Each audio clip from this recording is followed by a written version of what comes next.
Ayan ang labas. Garahe ni Jamal dito. Akin dito. Yan ang kotse ko. Puro dekorasyon. May butterfly. Puro stuffed toy. Yan. Ayan yung punong problema ko yan. Lagi nagkakalat ng dahon yan. Kahit araw-araw ko maglinis may dahon. Ito yung bisikleta niya.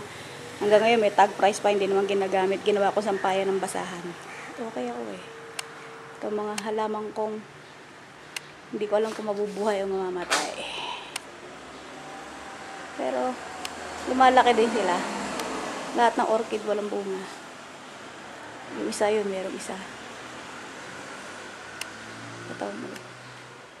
Ito maganda to, paborito ko to. Yan. Tsaka itong bonsai ko.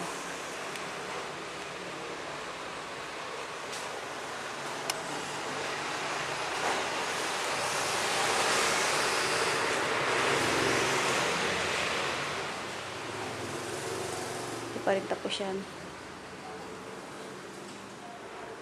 Bahay namin lahat hindi tapos eh. Kita mo?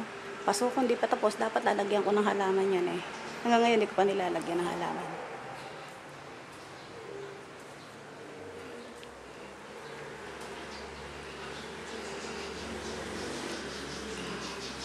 Ito sasakyan ko.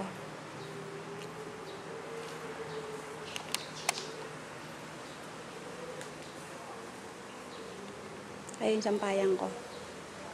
Ayun ang auto gate.